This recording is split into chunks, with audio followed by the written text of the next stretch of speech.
Welcome to the Magnum Report. I'm your host, Mark Magnum. I'm back. Finally back. Been gone for a minute. Had some stuff I had to deal with to where I've been slipping a little bit, but I'm back.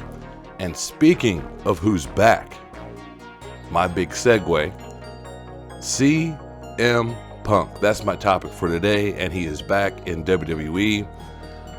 Just get right into it. I did not see him coming back, at least not this quickly. I mean, he just got let go in AEW back in August after All In Wembley. So I didn't see it this quickly. Did I see maybe possibly later on down the line? Yeah, maybe, but not this quick. But Chicago was a perfect storm, and him coming back is surreal in a way because I didn't see it this quickly. Didn't see it this soon. Sitting there watching Survivor Series, the War Games match, it just ended. Great return for Randy Orton. Everybody looked good in there, and then CM Punk's music hits, Cult of Personality hits, and the place goes banana.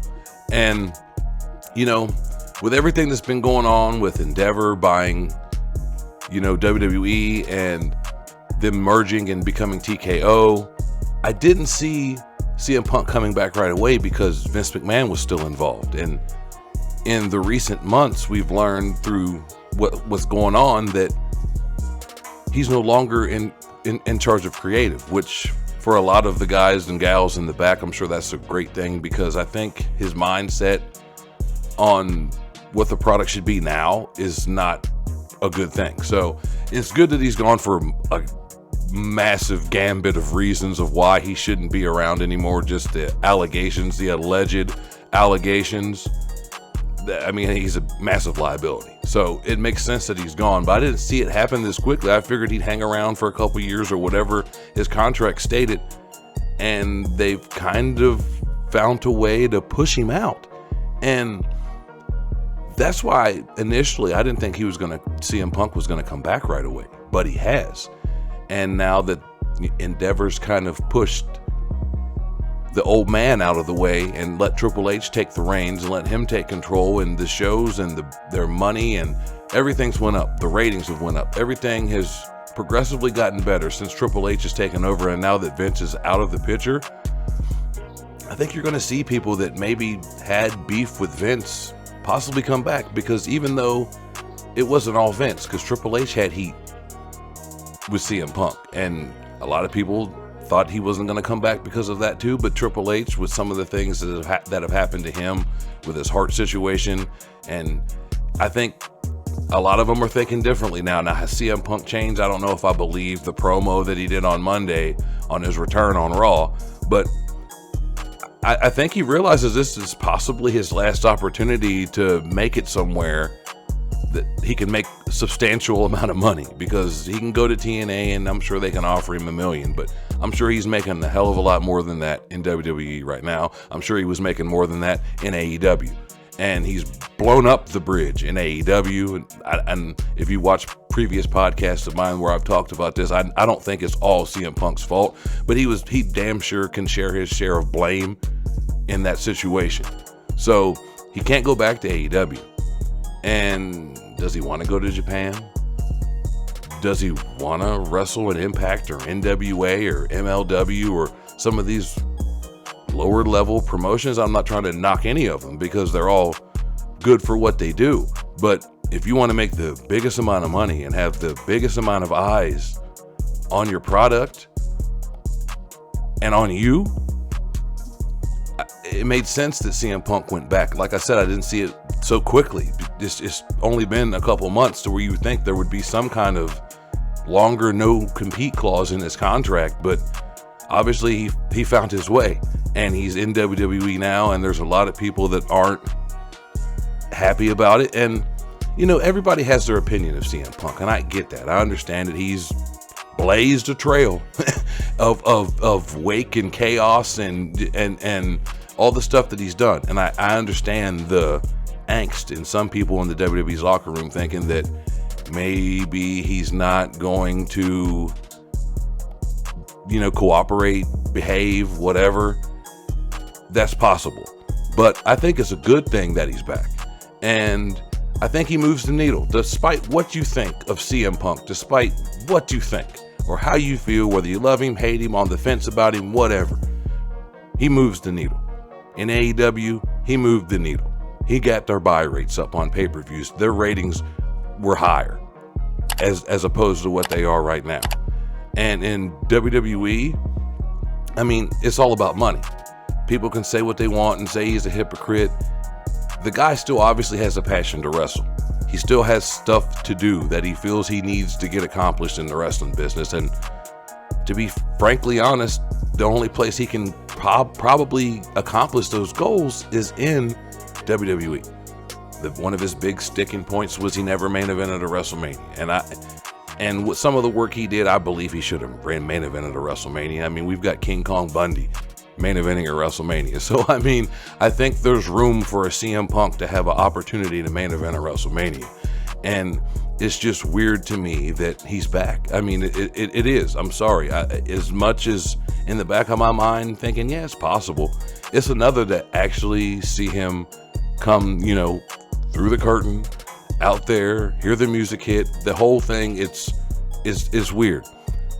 But I think of the matches that could come from this. I mean, some of these matches I'm probably going to say we've seen in a way, but this is a different era, different generation. There are some younger talent he could work with, but there's some key matches I want to see, that like him versus Roman. I want to see that again. I want to see that dynamic. Whether Roman's still the champion or not, to me, it doesn't matter. It would make it better, but it doesn't matter. But like him versus Brock, him versus Cody, just two guys that were recently in AEW and now here they both are in WWE. I would love to see him versus Cody. Him versus Seth, even though I think that's where we're headed right now with the whole Seth Rollins being all angry at the end of Survivor Series and everybody, it's a work. It's part of the show, people. Just calm down, cool your jets. Do you think that they'd let him do all that without somebody's okay? I mean, it's obvious that it was a work, but I mean, people are giving so much flack to CM Punk, though, for going back and saying he's a hypocrite and all the stuff he said. And granted, he said a lot of bad stuff about WWE and Vince McMahon and Triple H and how, the doctor that almost killed him, or at least he allegedly feels that he killed him. So you have all that to where he has plenty of reason not to want to go back. But like I said, he has that itch still. And after going to AEW and feeling that energy, and as a guy that used to do this, there's nothing like it.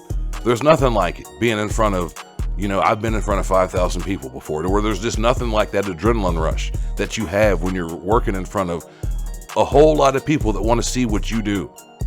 And especially on that level, at WWE level, I mean, of course, it makes sense that he went back.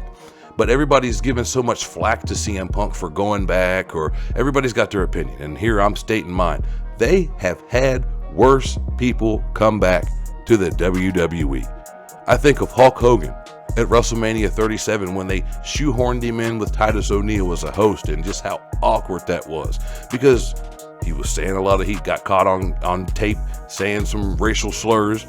So I've never really had the highest opinion of Hulk Hogan. I thought he was a one-note, pony, that type of deal. I didn't think he brought that much to the table in the aspect of working. Was he a great entertainer? Yes, of course, not trying to take that away from him. But as a wrestler, he didn't, excite me. I was more of a Macho Man type of guy. But at the same time, he is a legend. But he's done some things that would, if it's me running the show, he would never come back. You've brought back Ric Flair. You've brought back the Ultimate Warrior. Guys that have said, allegedly, things that in the grand scheme of things, if you're a big company, do you want to be associated with that? And they brought them back. So somehow bringing CM Punk back is so terrible. Yes, I know he can be a locker room, a terror in the locker room. I understand. But I think he's going to be on his best behavior. Speaking of behavior, they put a behavior clause in his contract. So they know what they're possibly getting here. And I'm not saying expect him to do that, but just in case, it's not going to be like AEW where they just allowed it to go on for so long that it took over the show. And it was more about what's happening off camera than on. And I don't think that's going to happen in WWE. If they fire him for, doing something backstage or, being hard to work with, that's different. But I don't think it's going to be the saga like it was in AEW, where every week or every month or something's going on, or somebody gets bit in the arm, or, somebody's fighting in the back and front face locking, or feeling like they're fearing for their life, and just all the different things that have went on. That ain't going to happen in WWE. And I just don't see that big problem that he created over there happening over here. So that's just my perspective on it. And deep down, I think it'll work. I think deep down, at the end of all this, CM Punk came back for a reason. And one of it, obviously, is to make money. But I think, like I said, he has unfinished business. I think there's things and a couple mountains left in WWE that he wants to climb. Maybe winning a Royal Rumble. Maybe main eventing that WrestleMania I talked about. There's a lot of different reasons why he would come back other than just money. I mean, part of it's probably to snub his nose at AEW and say, haha, I'm here at a bigger show with more people in the seats, more people watching at home. So he gets that haha on them. But who's going to get the last haha? Because he could go off the rails like he did at AEW, and I don't see WWE putting up with it for 1 second, and he'll be gone. But I think he's going to toe the line here. I think he realizes, and I know we've got these backstage reports saying that he's been on his best behavior, because he has to be. He has to be. Because I think he realizes this is his last true opportunity to do something significant in the wrestling business. Can you go to some VFW in Vermont and do a show? Of course. But it's not going to be on the grand scale. Not even on the AEW scale. And when you start getting lower into the Impact TNAs or the MLWs, to where, yes, people are watching, but it's nowhere near the level of even AEW or WWE. So if he is, and he's 45, so I mean, he's at that age where it's like, if I'm going to get one last run in it, I'm going to make it significant, and I'm going to do it somewhere that I can make the most money, make the most impact, have the most eyes on me, and do something that people will remember for years. Because I think his comeback, I mean, look at the numbers on social media. I mean, it was some of the most watched stuff in the history of WWE, or the most watched stuff across all their social media platforms, between YouTube and Instagram and their own platforms. And it's crazy that this one man can stir up all this on the AEW side, and now in WWE, the fact that he's come back. So it's just, what's going to happen now? How long will he last?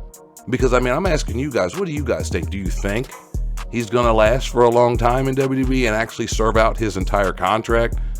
Or do you think before WrestleMania, by WrestleMania, something, whatever, maybe he lasts a year or so? Let me know in the comments what you guys think. But before I get off here, I'd like to also ask you guys to subscribe to my other channel. It's the Mark and the Fan Wrestling Podcast. And me and my boy, the Cisco Kid, we're getting ready to come back here real soon for season 2 of that.